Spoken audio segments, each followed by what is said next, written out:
Hello, everybody. Welcome back to Heal Yourself Naturally. I'm back. My name is Nicole Dromi. I'm here with Hava Levy and Sarah Woods Kender.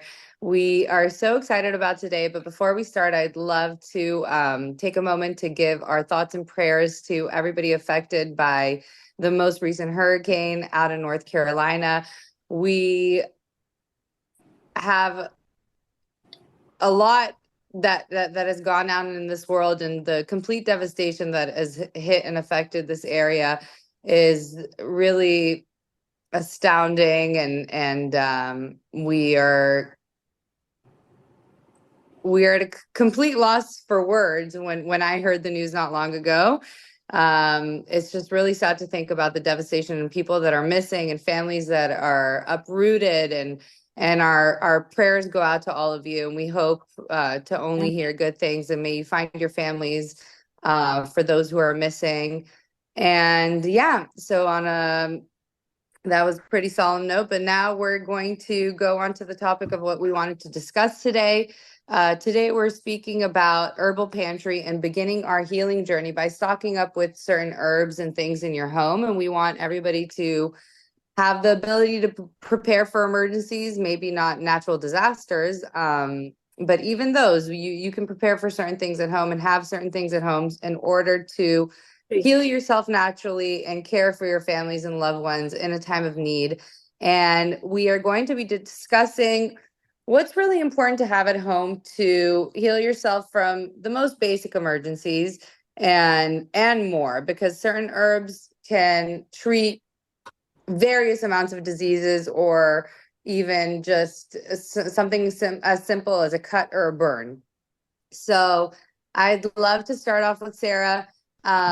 This is something that Hava and I love to go back and forth on, about what are your favorite things in case of an emergency. Let's say you had to uproot right now and leave the house. What are your most favorite items, or your most loved items that you would take with you wherever you're going in order to be prepared for whatever may come?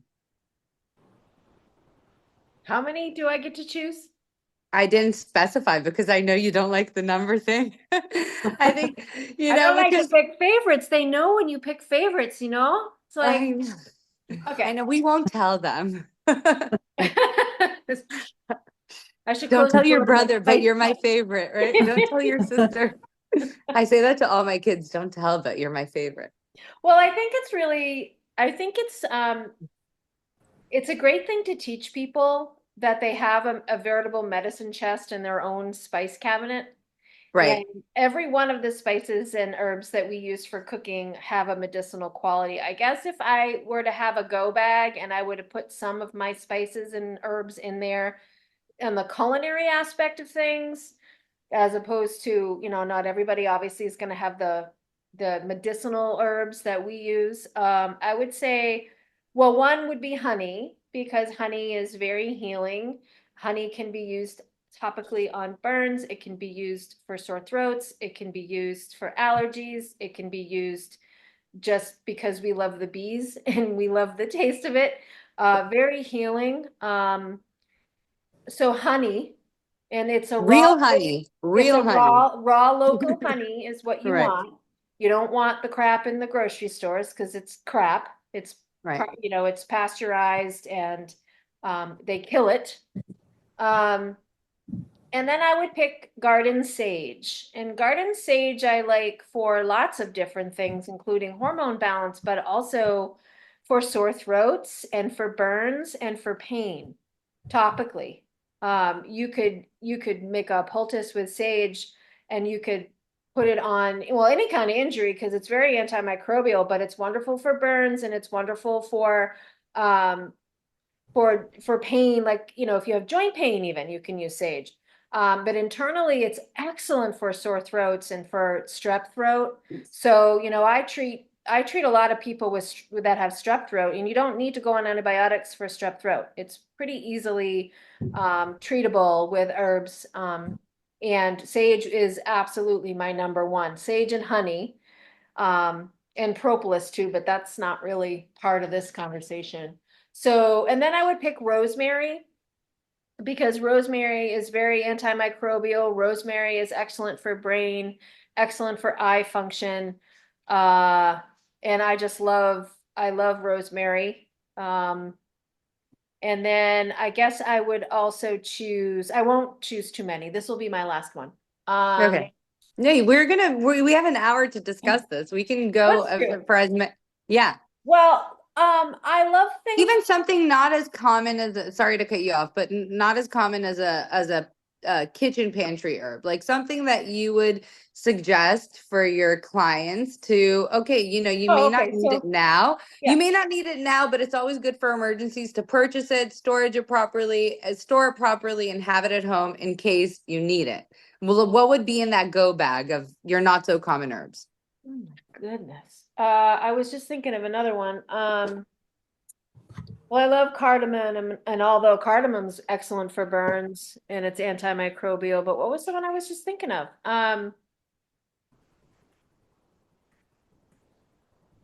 It'll come to me. Okay. Okay, It'll come Sorry, to me. But I then, stooped but you. Sorry. those are my favorites. So, any of the aromatics are very antimicrobial, and they're excellent for colds and cough. Like thyme is great for coughs. So you really do have a medicine chest in your spice cabinet and your herb cabinet.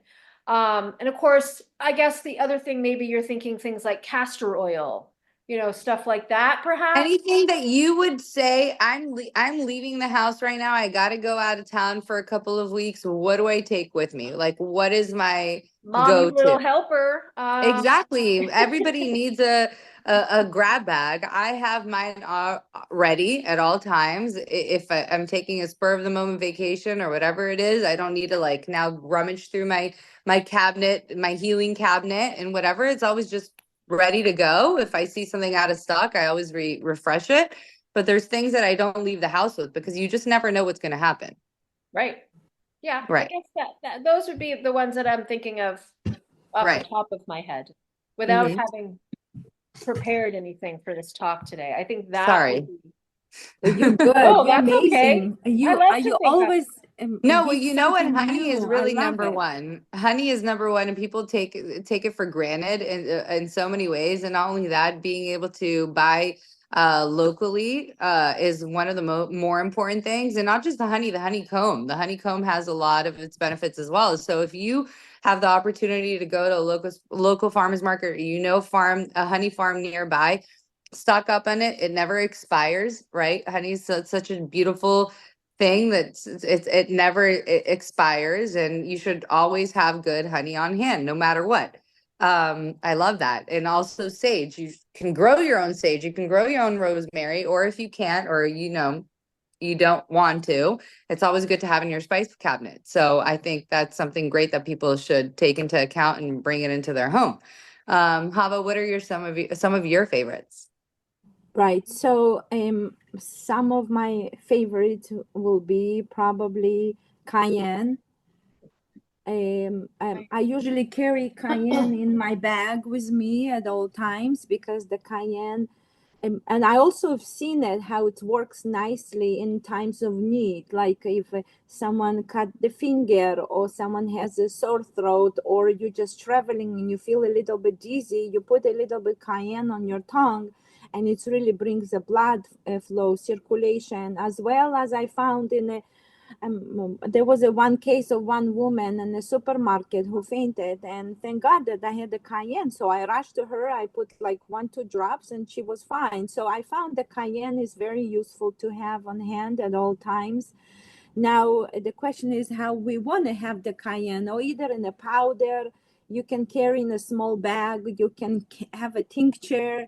So you can also can have it as an oil. So that's why I also make a cayenne salt travel size cayenne salt. So that also helps. So the cayenne is, I think, is my favorite. I found that many people also who have a little bit like a stomach problems, the cayenne will really help. And you might say that's crazy, cayenne is spicy, it can cause problems. No, it actually is a healing. So the cayenne is my favorite. Next I would say well, See, I learned in the School of Natural Healing, so and a lot of things that I learned are from Dr. Christopher, that he suggested to have a lobelia on hand, and the lobelia is something that really helps to calm the stuff down.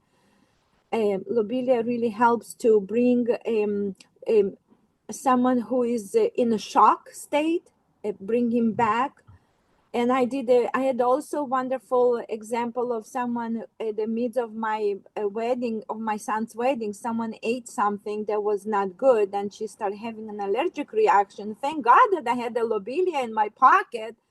I gave her a few drops of a lobelia. In a couple minutes, she was fine. Her mom rushed to me. She said, "My daughter is fine. Thank you, thank you." Also, it's good in asthma attacks. It's good in cough. It's good in many variety of things. So I found lobelia is like, and I even on the label that I prepared the remedy, I put a thinking herb. So because that's what it's usually said, that lobelia is a thinking herb. Lobelia goes in and thinks what to do and how to help people. So I would say lobelia is my another herb to go. Other things, obviously, what Sarah said are amazing. Rosemary, that can be also taken either in a essential oils, right? They can be also in a tea. They can be also as a. So I love tea tree oil, and I found tea tree oil is very useful to have it in your pocket.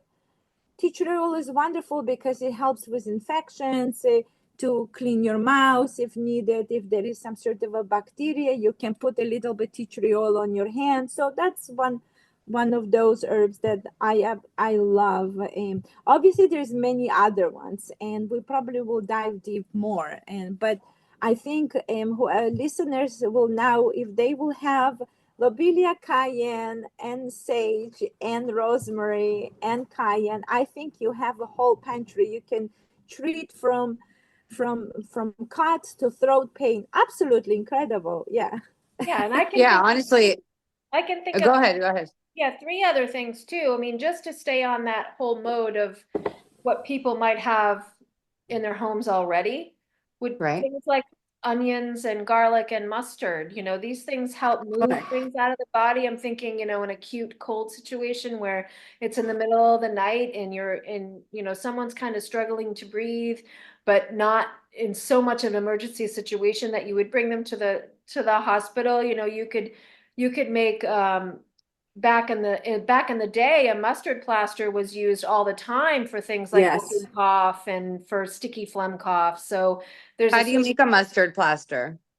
yeah, I so don't think I've ever heard that term. there's a certain way to do it, because it can burn the skin if you're not careful. So you're basically taking your mustard right from the pantry, and it's in a powder form. And what I would do is I would get a warm soft cloth, and I would just plaster all that mustard paste. So you mix it with a little water and put it on the cloth, and you don't put the mustard directly on the back. You Hmm. put it in between the cloth, and then you would wrap in a warm cloth and maybe even a heating pad on top of that, and that will just penetrate through the skin, and it will break up the phlegm that someone's having a hard time coughing up. Onions are also very good. They have a high amount of quercetin in them, so they're excellent for allergies, and they're excellent for viruses.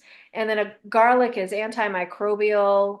You could use that in all different ways. A really nice circulatory tonic. It's just a good, antibacterial if anyone has a cold or cough as well. So all of those three together are movers. They're going to just move things out of the body. Um, Right. and that's easy enough to cut up onions and garlic, and you could make a chutney with it if you wanted to and add a little honey. You can just eat it. And a lot of times, back in the day with the mustard plasters, people would take an onion and make an onion poultice for ear infections. And Right. so That's just my favorite thing for ear infections, actually. With one of my kids, that everything I tried, he had an ongoing ear infection for almost 2 months. It was like on and off. And kids also, they heal differently when there's different stressors around them. So I was really stressed out at the time. I had just had a baby, and maybe I wasn't giving it the attention it needed to give. But then I finally caved in, gave antibiotics. It didn't cure it. It was the only time he ever received antibiotics in his life because I was so desperate. And then Chava was like, you know what? Enough. Take an onion, put it in the oven, cut it in half, make onion headphones, wrap it around his ear. And I'm like, no, he's not going to sit with me. He's not this. And then finally, I talked my husband into sitting with him. The next day, there was no more ear infection after like a good 3 weeks after the antibiotics had even finished. So I know it wasn't the antibiotics doing, it was the onion. And, you know, different bodies respond differently to different remedies or herbs or spices. And it's always good to try things out. Onions are one of the most more important herbs to have in the house, and we take them for granted. We use them just for cooking, but they're so medicinal, like you said. And garlic as well, and honey. I mean, you know, a child's feeling sick, you could just give them a tiny bit of garlic on a spoon with honey, have them chew on it nicely, and it'll work wonders on the body. And I think people just need to understand that the little things that they start adding to their pantry makes a whole big difference the long run, because they start to experiment and see how it works well with their family. And it's really great when you hit that learning curve and you're like, wow, onions are not just for cooking. I can use them for 20 different things. I love this onion, the simple onion, what it can do.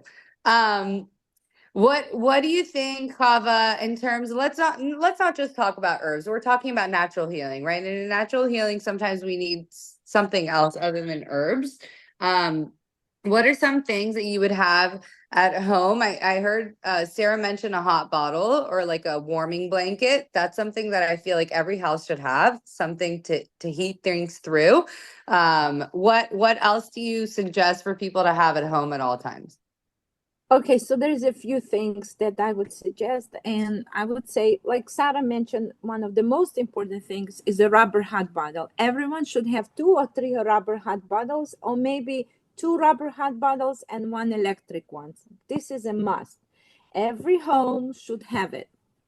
The next thing that I would suggest for to have is what can be the other things that I would suggest? Okay, for me, I would say very important to have a moxa, because moxa is a wonderful tool for healing.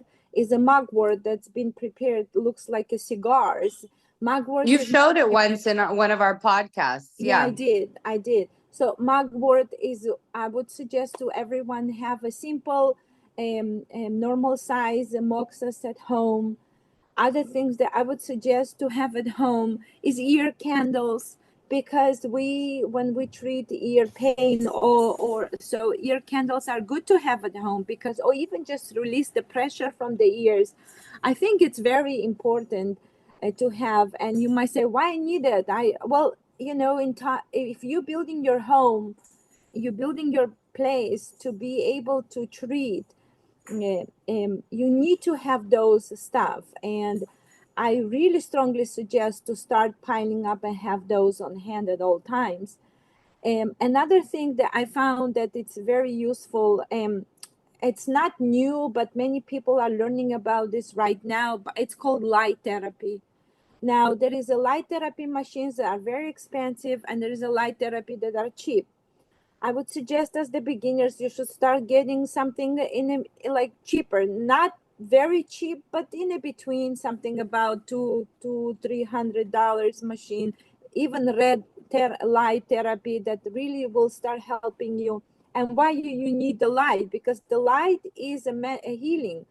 The light brings healing. It brings rejuvenates cells. And I found this absolutely incredible in ear pain, stomach pain, in times of burn, in time of broken bones, on many other accidents. So it's good to have a light at home. It's very useful. I found it is absolutely incredible, especially people who are suffering from back pain. If they send a light toward that area, it really helps to regenerate. So it's good to have at home, you know. It's also fun for children. And I also love light therapy because sometimes you need to send more heat or sinuses, too much pressure on the sinuses. We use the light, simple light bulbs, but light bulbs are not good anymore because they are using LEDs and other stuff. But if you use classical ones, that are good, and there is a special treatment that really helps to heal the sinuses. So light therapy is something that I would suggest to have it and at home at all times. And another thing, maybe least favorite for people, but enema. I just had a case. I have a case right now of my relative who is not feeling well, and she's in New York, and my cousin is calling me all the time about her mom, that she's not feeling well, and she's very skinny, and they think, oh, there's nothing to come out, like in the stomach, there's nothing. She didn't eat for 3-4 days. I said, don't worry, you do the enema, you'll see.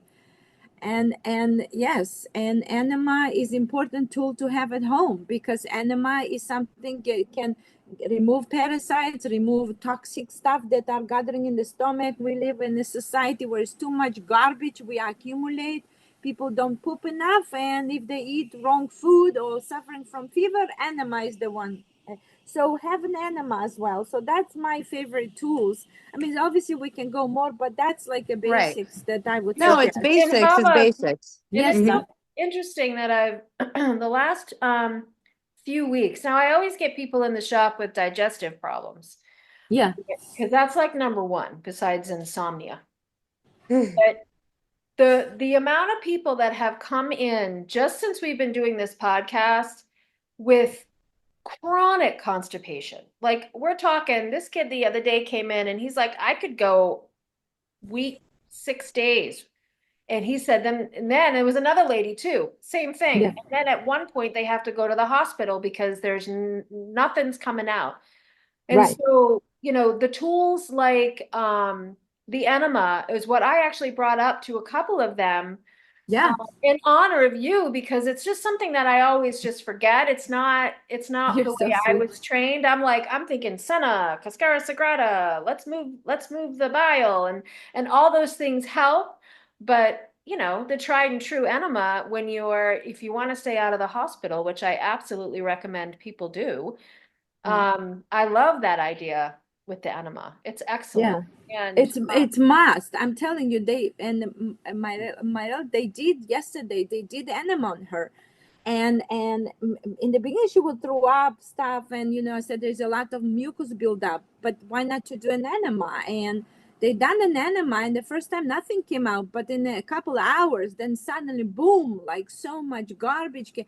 So today she feels better. She's still weak, but that just shows you that there is no healing if we are plugged. And I found this 1-to-1 mucus and the stomach accumulation. It's goes together. Somebody who's coughing, have a stubborn cough, and temperature does not go down, and that just shows you there is so much pile up in the stomach. Do the enema and you'll see the results. Like, this is incredible. Right. And people need to learn, like seriously learn how to use an enema and have an enema on hand. yeah, and people need to learn, in my experience, a lot of people don't even know the body. Like I would, they don't even know where to point where the liver is. Like True. there's just some major basic knowledge that could be disseminated, which is what I try to do in my apprenticeship. Just basic like anatomy and physiology, like, and people still parroting the appendix is a useless organ. Like, okay, no. Nothing is useless in our body, The people. body has it for a reason, right? So Right? It's so yeah. funny. One time I was in the hospital, and there was this lady. My husband had some sort of a skin problems, and his students, they took him to the hospital. You need to see that. Like I said, no, but they got more, and I took him Really? from the class straight to the hospital. Anyway, so Hey. and then they called me. Oh, we took your husband. Okay, fine. So I went to see my husband. I was sitting there waiting for the results, and they obviously will call everything as a staph infection, whatever. But next to me there was this girl, and the doctor comes, oh, you have a problem, because we probably will have to remove your organ. We have to remove your appendicitis. It's how we call Appendix. appendix. She had appendicitis, yeah. Yeah, so we have to remove it, and I'm like laughing, and I'm like, maybe I should just open the window, and like, not the window, but The this curtain. fabric that separates between the beds. And she's like, when was the last time did you shit? Shit. And she's like, I just wanted to say it, and I was holding myself, and while they've been asking her, not even one time the doctor asked, when was the last time you went to the bathroom? This is the main question that was supposed to be asked by the doctor. So no, they just, okay, we will have to remove your appendix. Like, no, you just have to flush, do some enema. She will go to the bathroom.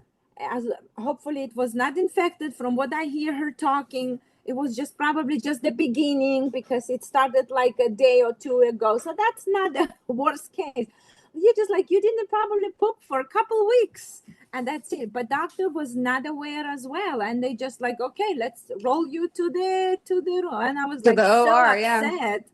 I was so upset, I'm like, Well, they probably scared They him, solve too. things by cutting pieces out of us. That's their best Yeah, and solution for everything. they use a lot of fear too. So I'm sure they made this the biggest worst case scenario in this little woman's mind.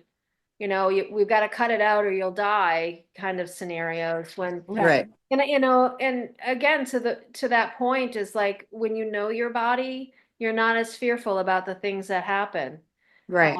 or that can happen, right? Yeah, listen to your body. And also, once you're treating family members or people in your household, you get really attuned to how they are feeling without them having to project it. There's subtleties and little signs and even behavioral things, and you can pick up on it. Once you are so in tune with your body, you become more in tune with others, right? And that's where we want you to start, is to become more in tune with your body and listen to those signs. And why am I getting these rashes all the time? Or why do I have so much PMS, right? Women are like, oh, it's normal. I have PMS. Well, no, it's not normal. There's something going on with the hormones at this point. Maybe you need to take some herbs to balance things out a little bit. Maybe it's your glands. Maybe it's your thyroids. Maybe it's this. But no, people are like, no, I need to go on hormone medication, or, whatever it is, or I'm just going to be, yeah. So listen to your body, right? That's number one. And the things we've normalized, right? The things Yeah. we've normalized as normal, which aren't normal. Right? Like going to the bathroom every other day, or every couple of days. If you Yeah. Google if you Like horrifying. Google, yeah, it is horrifying. If you Google normal bowel movements, you'll see that it's normal to go 2 to 3 times a week. It's like, no, it's not normal. Maybe 2 to 3 times a day is Hey, how you should be going, but right, Google is not our friend, guys. We are your friends. We're here to teach you. I have a few other things we can add to the list. Please, yes, I let's want do that. it. So, a foot bath. Right. Right. Yep. A lot of healing can be done through the feet, whether it's a headache or whether it's even digestive problems or foot fungus, which seems to be a topic. Hemorrhoids too. And what? Hemorrhoids. Or Hemorrhoids. the seeds bath. Yeah. I love the good foot bath, and also the things to have on hand. I'm constantly, I would have to say so often, not constantly, but so often when someone will contact me about something, I'm like, salt. Just use salt. Use salt and water and soak. And that can be hard to heal wounds. That can be lack of circulation. That can be it's so many things that salt can help with.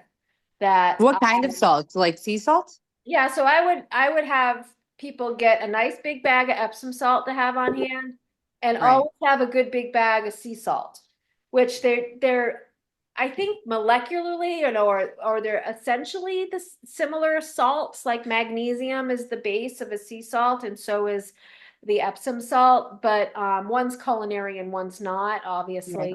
But both, I love both because you never know when Okay. you might have to gargle with it or whatever, Mhm. a sore tooth, whatever it is. So a nice foot bath. Um, and then think about all the things too. You could heal sprains and strains with a foot bath with different slurries of herbs like comfrey. But good old sea salt and water is just it'll cure what ails you for acute pain or anything. Right. It Yeah. can even help manage a fever. I've had a case with one of my kids that spiked a fever so high that, all I needed was a nice big tub for his foot soak. I put some, I think it was at the time apple cider vinegar and water, really, really warm water, and wrapped him up really nicely, put a ice cold towel on his head, and his 106-degree fever that wasn't breaking started gradually going down within an hour or two. It was almost completely gone. And something as simple as water and vinegar did the job. Yeah. And so yeah, definitely like a tub big enough to fit your feet in. Also, people don't really, they don't they throw out old towels a lot, right? So in healing, you should keep those towels. You should keep them in case you really need it. Also natural cloths. So anything that's made from natural fibers, so cotton, 100% cotton or flannel or linen, Right. just natural cloths so that you can wrap up those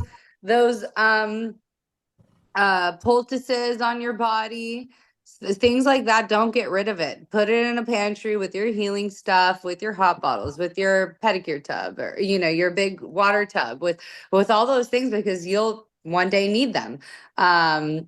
Something as simple as also a good source of apple cider vinegar. Right, it can heal so many things. It can really flush the system out when you have a really big virus. Even soaking in it can help manage a fever. I don't know what else do you ladies think we should talk about in terms of like I what you would should have tell, on hand? right. So, while Sarah was speaking, I remembered another important thing is just a regular shower in your house, right? Why? Because you can play with hot and cold, and that's called hydrotherapy. Same thing, the same idea of soaking the feet. And also in my classes, I do show even buckets of a hot and cold and switching between one bucket that where you hold your feet on a very high, and then and you hold your feet inside on a very hot water, and cold where it's very icy and just playing in the between. As well as in the shower, you can just send, let's say, a hot water over the area where you feel the pain. It can be in the back, a front, or even hair. If you have a headache or if you want to help to grow hair, it's circulation, right? That's another wonderful thing. And playing with hot and cold, you send hot, and after, I would say, in a couple minutes, you switch it to the cold and then go back to the hot and cold, hot hydrotherapy. Thank you, Sarah. Another thing I found that's important, as well as the Epsom salt and salt, obviously, I found the charcoal and clay. Those two things are very important to have at home. I found charcoal can be used in so many cases. If you remember, I shared a case with you one time with this lady. So by soaking her in the clay and then applying charcoal over the area, we healed the bruise. It was absolutely incredible. So from that infection that the doctors couldn't solve, and there was such infected leg, and the doctors didn't know what to do. They gave antibiotics, nothing worked. But soaking in the clay with salt and then coming out and applying charcoal poultice over that infection did miracles. Obviously, we also used yarrow tea and as a wash, but charcoal and clay are also incredible, right? And clay, you can take it internally, um, and also the babies, if they have a diaper rash, or the clay is one of those that we want to have on hand at all times. So yeah, I mean, I think whoever will listen will see how they really build a whole pantry here. Right. And I love that. Just to touch on what what the actual mechanism is and why clay and salt and charcoal work so well is they draw things out of the body. So Right. you can draw infection, and it even, because the skin is this amazing organ, right? We talked about that last time, that it excretes and it also draws things in. So when you apply things to the skin, you're actually getting inside. It's also helping you push things out. So just to Right. point that. And then another thing that I want to add to the healing power of just water with the shower and using that. But I've had some colds in the past that, I've done lots of different herbs. I know exactly what to do, and nothing would really work. But what did was a good old bowl of hot water, and you just put your face over it and you breathe in. It really loosens up phlegm, for any kind of cough or sinus issue. Yes. And so you could do the old method of putting the towel over your head and just get into that steam and breathe deeply 20 minutes, adding in if you want to, but I don't even think it's necessary, things like rosemary and thyme and oregano and lavender. Those antimicrobial, those smelly parts, or what we call the terpenes, will go right up into those mucous membranes and will help just kill off bacteria that's in there. But steam is amazing. It really is Right. Right. a lifesaver. I agree. Also, people can start off their healing pantry with some basic essential oils, right? Sure. I think that everybody should have essential oils on hand, and it's something like in the steam bowl, you could add a couple of drops of eucalyptus essential oil, and it also, because of its fragrance and antimicrobial, it can help loosen things up and also help cure.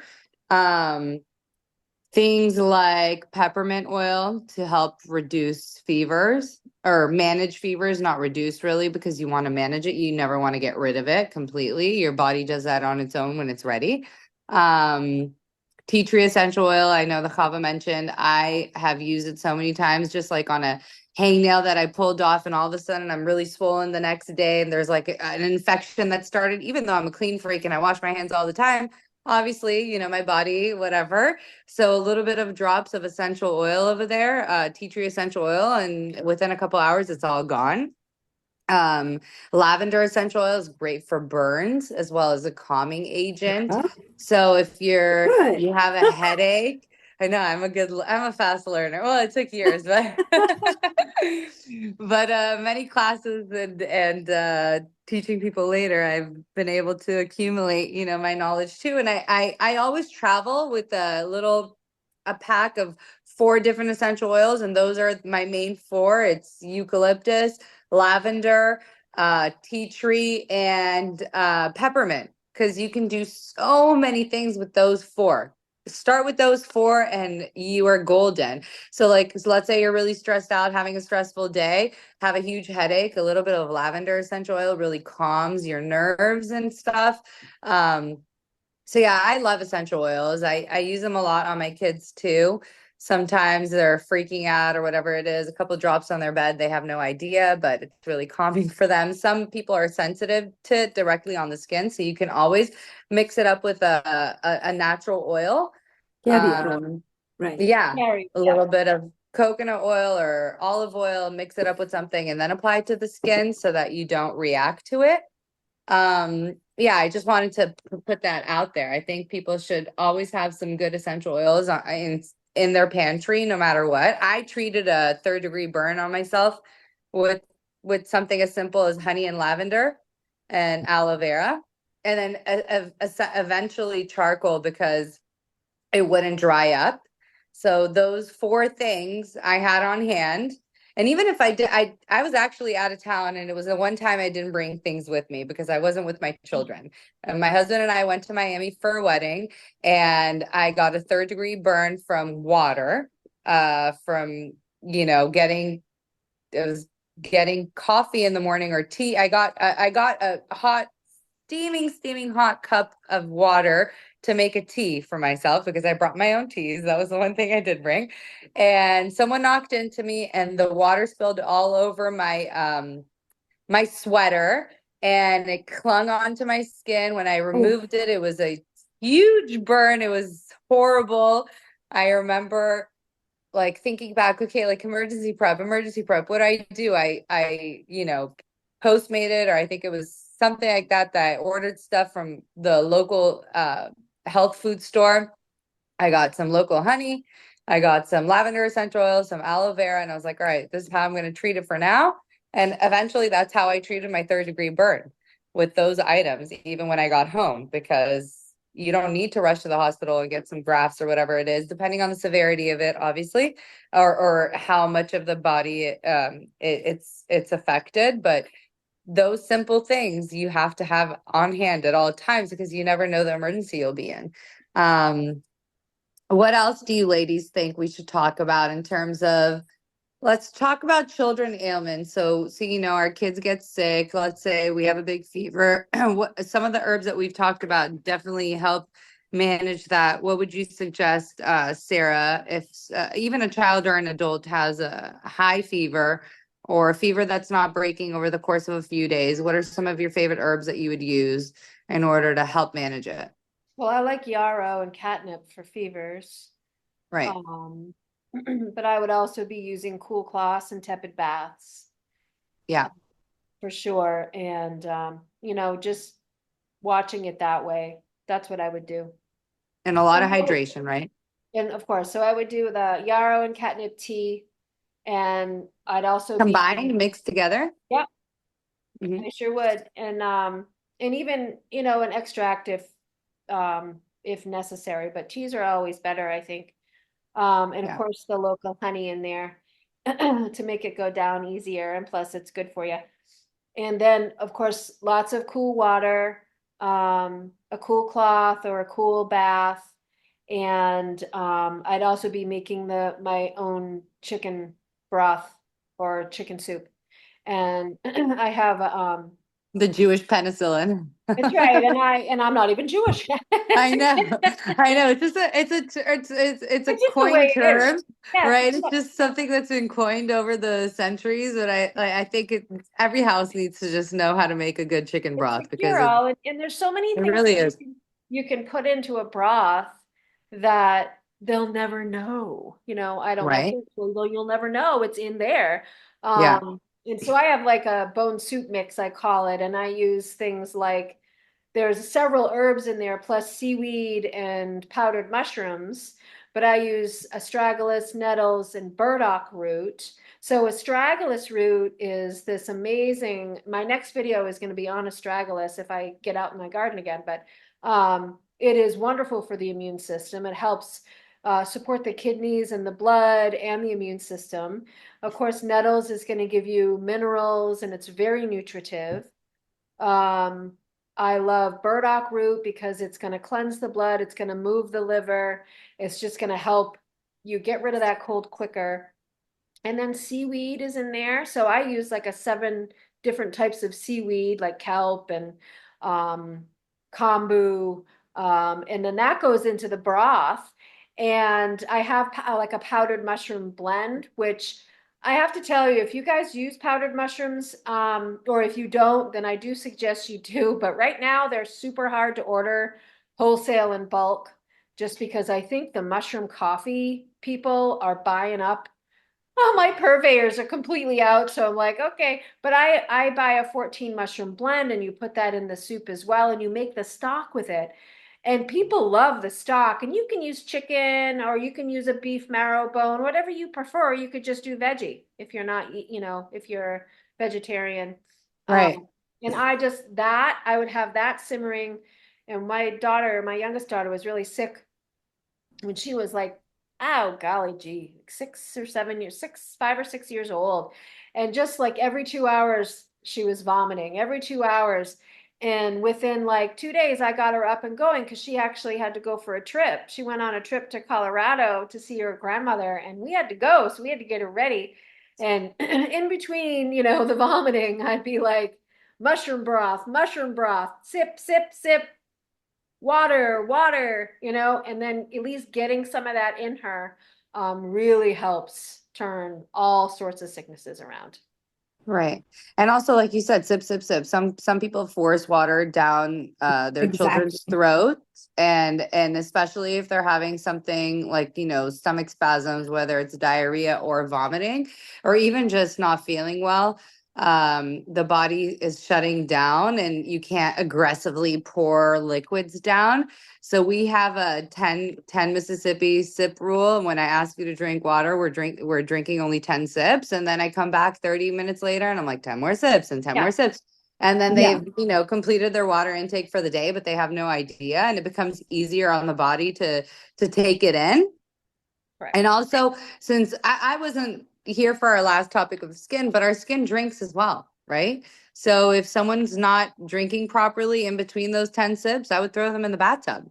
A nice lukewarm bathtub, nothing too hot, nothing too cold, and put them in there for 15 minutes with good old fashioned Epsom salt or something of the sorts, or just nothing at all, and let their skin soak, and their body would hydrate that way as well, because our body is, like you were saying, Sarah, it's also excreting, we're taking things out of the skin and we're bringing things in from the skin, and water is one of them. So good source of water is always great when you're not feeling well. I would like to add something that I see a lot, and and this fear that we are not doing things correctly, or the fear that the body does not know what to do, and we need to interfere and we need to do something, when in reality we just have to sit outside and just look what the body is telling you when, let's say, the child is going through some sort of a crisis. And I found this very important because we been educated that the fever and the cough and diarrhea or throwing up, oh my gosh, this is so horrible, that's dangerous. I usually suggest mothers instead like using their fear tactic, where it's just my child is throwing, it's end of the world. It's not end of the world. And learning to appreciate those symptoms as a I would say as a puzzle solving. I don't know if it's like it's something like when you are on the side as an observer, as a healer, as a helper, sitting from looking and observing the symptoms. Those symptoms are basically will show you what is your next step and what the body needs from you. But if you turn on this fear mode, you no longer observer, and you just follow the fear and you're just losing it. So Right. what Like I shoveling think, things down your kid's throat when they're throwing up, like food, right, so even now, slowly, like slowly. even now, like this for this 2 days, this that my as I said, my relative in New York, she's not feeling well. Like her daughter is called me, oh, she threw up, oh my gosh, oh, she like they it's not healthy, because we need to look at the body, and the body tells you, I have a fever and that's what I need. You provide me just the tools with like Sarah said, or either soups or either this, but you need to be an observer. To be a healer, you need to be an observer, to sit and look on the side and then connect the puzzle and treat accordingly. I think this is the base of everything. If the person throwing up, you're not just gonna okay, the body tells you, I want this stuff out, and we're like, oh no, we have to push food. Like, what do you mean? The person is without food. The person can go months without food as long the person is hydrated, right? And but we in our mind, it's like, oy vey, that's like throwing up, that's a red light, ambulance, and the people rush to the hospital just because throwing up, or people rush because of the diarrhea. What is the diarrhea telling you? Be an observer, look on the side. Diarrhea, what does it show? Diarrhea is something that the body creates as um, uh, and passes out something that was needed a quick pass out. So that actually shows you how we are stagnant, how much garbage is in the system, so the body cannot detoxify quickly, so it creates this fast as a liquid to flush whatever the person ate, let's say. So it's a good sign. So you have to be a cough, you're throwing up. Did you throw up and there was a mucus inside? Yes. So thank you, that's a good thing, you know. And that's I really want people to appreciate this understanding that the body is not stupid. Like, oh, fever of 104. Okay, fever can go 107. It will never burn itself. The body is not that stupid to say, okay, I'm gonna set myself on fire and I'm gonna burn myself down. Like, what the hell? It's all about survivors. You have a parasite and they're fighting to survive in your stomach. So basically, it's all about survivor. And if there is a fever, it's a survivor tactic. So that's a blessing, you know, and that's Right. what I want to people really understand that and then get all the tools. Yes, Sarah, please. Well, I want to just, you know, agree with you wholeheartedly with that. It's like sometimes the best approach is nothing at all, but to be calm and clear and not in fear. And I got to tell you though, we are going against indoctrination that has been just hammered into people's brains for over 100 years. Fear viruses, fear being sick. If your body responds, it's bad because your body isn't strong enough. You know, our bodies are built for this. They're literally built for this. And Right. when people are empowered with the knowledge of their own bodies, they will stop being in fear and then pushing that off on their kids. And then the Right. kids feel the mom is fearful.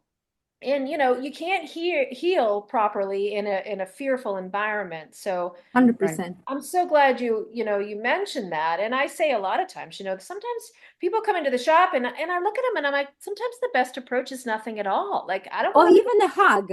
I or found just we're give a hugging, hug. we're hugging, we're Just give loving, a we're hug, doing that. and you see Right. they start tearing up, and all what they needed is just a Just to hug. be And I heard. know Dr. Mendelssohn once mentioned, actually, he said when the people go to the doctors, basically they go there at that time. Now it's even worse, but at that time, Yeah. people went to the doctors just to spill the guts, to The speak vent. with Yeah. someone, to say what they feel, and that's sometimes all what we need. But we like right away, okay, we have to do this, and then the person leaves with more fear Yes. than he came. That should be an opposite. And feeling like they're a complete failure to their children because they don't know. And you came in there with like a list of things to ask, but they completely sidetrack you. Nowadays, it's so sickening. Like, luckily for me, I have a amazing family pediatrician that actually listens, and there's not many that actually listen or that will teach you and guide you and nourish you know, that relationship with your family and children, because that's what it is. They watch your family grow, whether it be in multiplying or watch your children grow in age. And so it's very important to find someone that not only knows how to prescribe medication, but knows how to listen to you, because they don't listen anymore. It's like, I have another patient in 5 minutes. I need to get in my quota of X amount of patients in a day. And you're wasting my time by asking me a stupid question. And that's how they really make you feel. They make you feel stupid, even if your question is valid. And people Right? actually will come in and they actually do know their body, but the doctors will gaslight them or whatever. And I hear all the time, they want an affirmation. They want Right. someone to just listen to what they have to say. And Right. they'll say, oh, I told the doctor this, but they said it was unrelated. And I look at them, I'm like, how could they think that was unrelated? Yeah. And I can't I have think of a an perfect example, but I have example so with many myself like examples. that so many times. I had copper poisoning from an IUD that lasted a couple of years until my body completely went kaput and gave out. And for over the course of a couple of years, you know, here and there, I would go to my OB and say, you know, when I get my period, I have this weird sensation like every month before I start my period or my ovulation, I get this insane swelling on the inside of my ankle. And he was like, okay, you know, like, what is this nutcase saying to me? And then I did my research, went on reflexology charts and whatever, and I realized that area is the fallopian tube. Oh, And geez. and then Wow. And he told me that I was crazy for the longest time, and I was telling him all my symptoms, and he's like, okay, then let's take it out. We'll wait a month and then put another one in. And I'm like, we're not going to take it out because I'm going to get pregnant. And I was so scared to get pregnant again.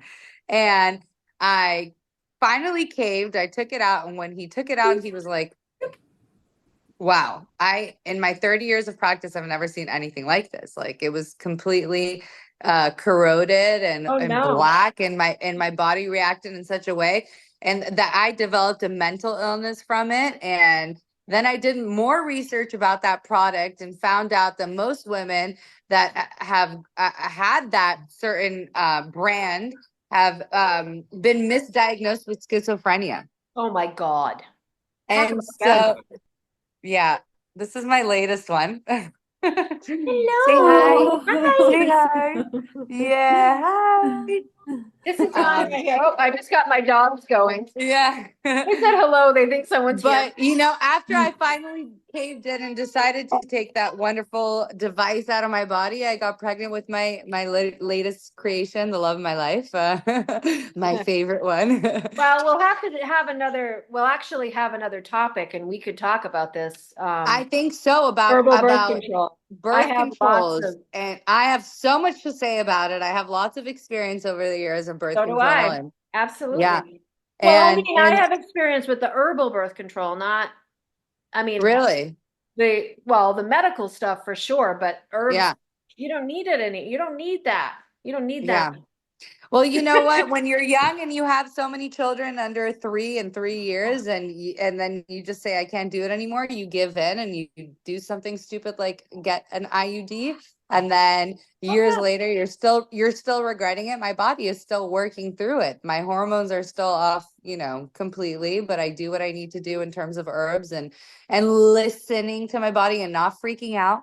It's not the end of the world. It's just about listening and not panicking, and no fear, no more doctors telling me I don't know what I'm talking about, because I do know what I'm talking about. I learned how to listen. And I have basic essential herbs in my home and 2 wonderful ladies that I get to speak to every other week. And we have this amazing podcast. And I hope everybody benefits from these podcasts and takes even just a little bit of information, and every time put it in that notebook that we hope you're making with all of these, or go back and listen to them when there's a time that you need to. And we'll see you all next week. I think we're on closing time right now, and I mean, not next week, next in 2 weeks. Yeah, in 2 weeks.